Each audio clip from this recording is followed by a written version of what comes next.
नमस्कार। अर्थशास्त्र विभाग में आप सभी का हार्दिक स्वागत है। आज हम सांख्यिकी के माध्य के अंतर्गत मीन मोड मीडियन जो हम अध्ययन कर रहे थे बी पार्ट फर्स्ट इकोनॉमिक्स के अंतर्गत, उसका आज हम लास्ट देख रहे हैं।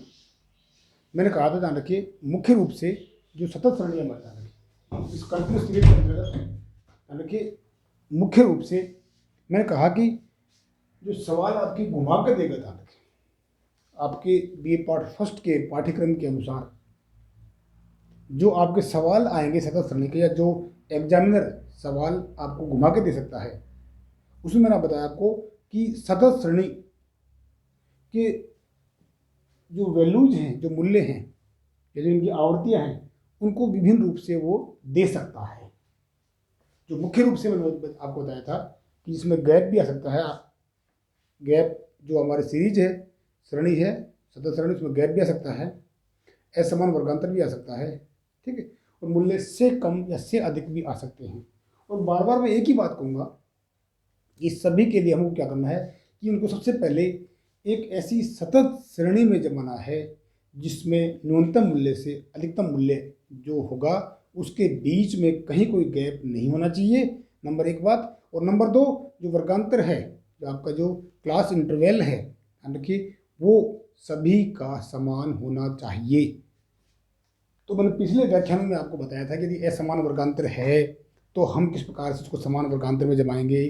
मूल्य से अधिक में दिए हुए हैं या से कम में दिए हुए हैं तो उनकी जो फ्रीक्वेंसी है, उन फ्रीक्वेंसी को किस प्रकार से एक नई सतत श्रेणी हम जमा कर एक समान वर्गांतर के आधार पर कैसे उस फ्रीक्वेंसी को रखते हैं, और उसके बाद हम समांतर माध्य मध्य का बहुलक ज्ञात करते हैं, ठीक है। और मैंने बताया था, ध्यान रखिए एक ऐसी श्रेणी है जिसमें असमान वर्गांतर है। तो मैंने बताया था कि जहाँ वर्गांतर असमान है तो हम क्या करेंगे, जो सबसे अधिक वर्गांतर है, ध्यान रखिए जो जो अंतर जो सबसे अधिक है, क्योंकि मैंने बताया कि हम कम के जो अंतर है उसको तो हम जोड़ के ज़्यादा कर सकते हैं, ज़्यादा का कम नहीं कर सकते। तो जो कम वर्गांतर है, देखिए वो देखेंगे हम, और उस श्रेणी के अंतर्गत जो सबसे अधिक वर्गांतर है, उस वर्गांतर के आधार पर हम सभी वर्गांतरों को या सभी जो पूरी श्रेणी है उसके आधार पर जमा लेंगे, ठीक है। और फिर उस वर्गांतर के आधार पर ही हम फ्रीक्वेंसी जो पहले थी उनको नए वर्गांतर के आधार पर सेट करके समांतर माध्य मध्य का बहुलक आसानी से ज्ञात कर सकते हैं, ठीक है। अब इसी कड़ी में जो लास्ट में बताया आपको एक आता है गैप वाला,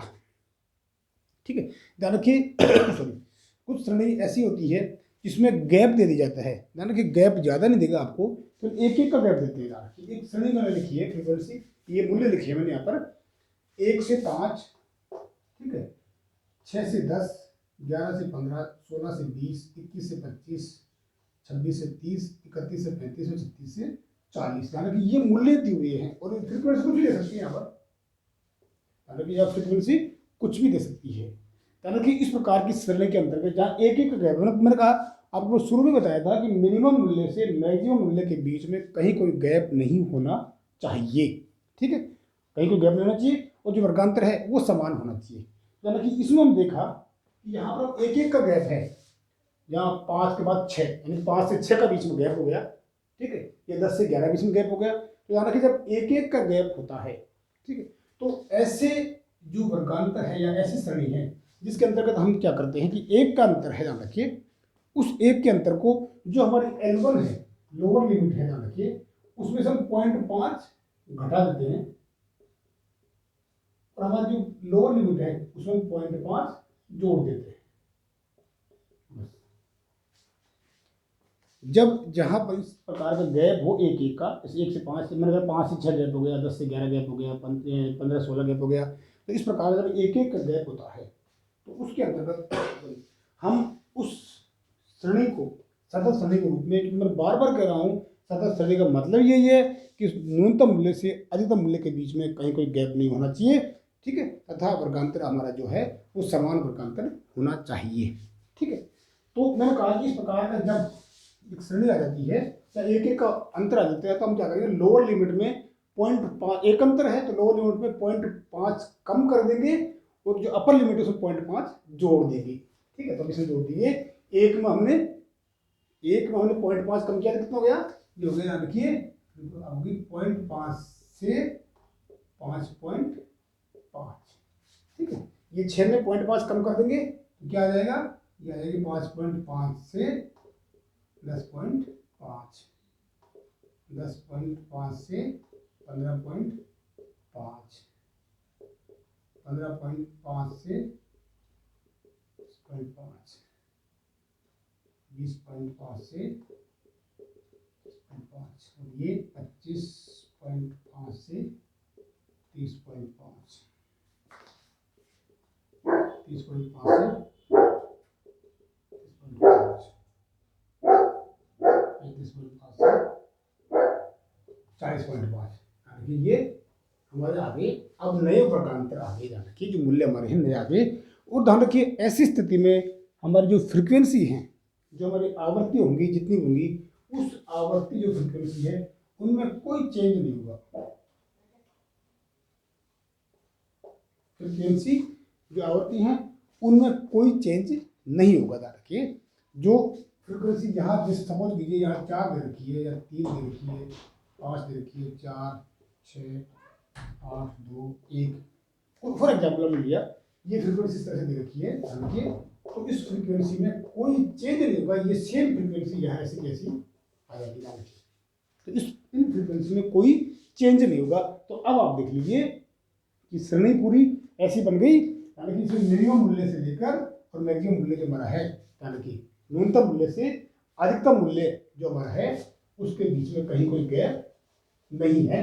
0.5 से 5.5, 5.5 से 10.5, 10.5 से 15.5, ठीक, 15.5 से 20.5, कहीं कोई गैप नहीं है।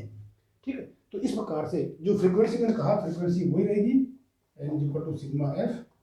ठीक है, ये हम अब इसका हम आसानी से चाहे समांतर माध्य ज्ञात करना हो, चाहे मध्य ज्ञात करना हो, चाहे बहुलक ज्ञात करना हो, यानी कि समांतर माध्य का हमारा जो फॉर्मूला है, ठीक है, sigma F X upon N, ये डायरेक्ट मेथड का ध्यान रखिए, sigma F X upon N. ठीक है, और ध्यान रखिए इसका हम x समांतर माध्य जब ज्ञात करेंगे उसका x जिसे हम कहते हैं मिड वैल्यू,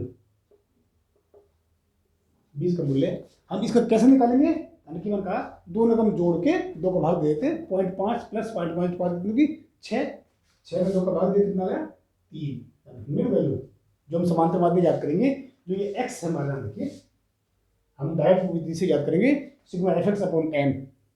ठीक है, तो मिड वैल्यू बीज का मूल्य होगा 3।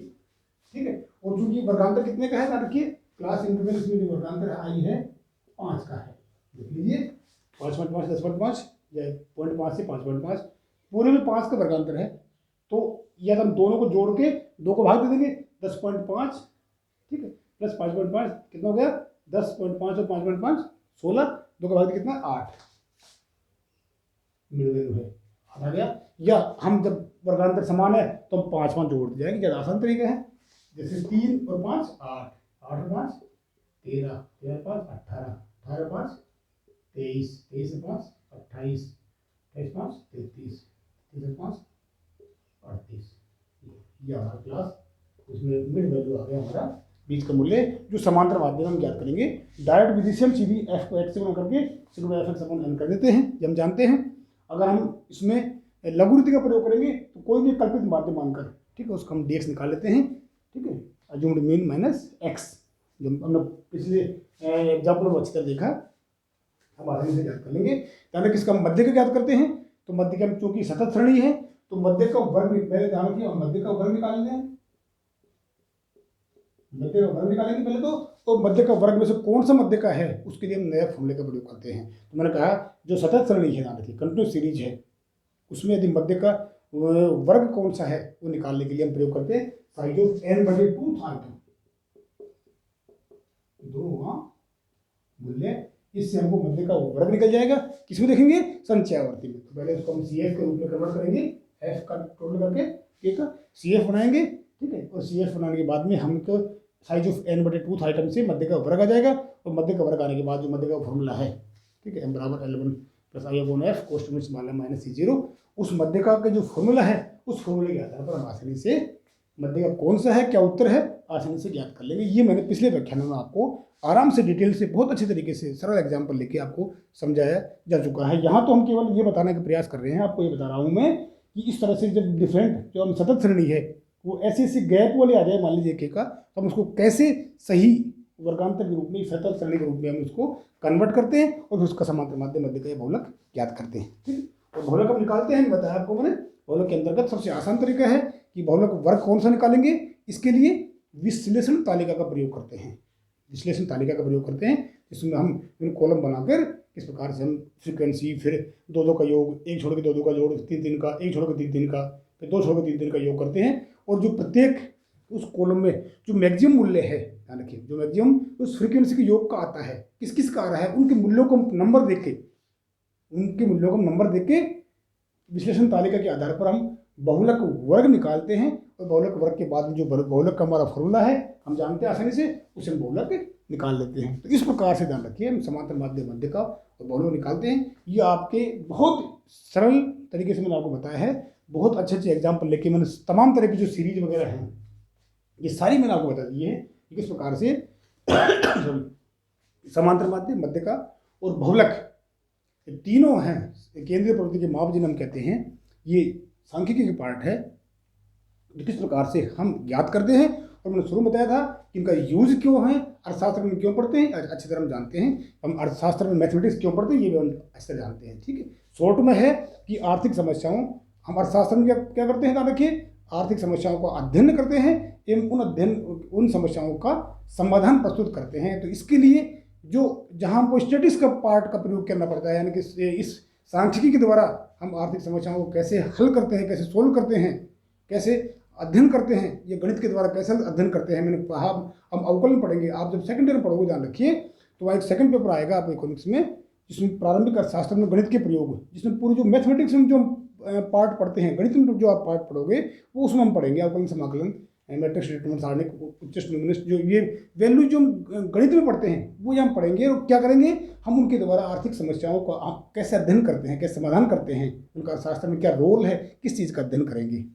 ठीक है, तो ये हमारा जो पार्ट है, ये आपके मीन मोड मीडियन वाला पार्ट स्टेटिस्टिक्स का जो था, इसमें ये पूरा हो गया। इसके बाद ध्यान रखिए, अब हम नेक्स्ट अध्याय में हम देखेंगे कुल औसत व सीमांत की अवधारणा।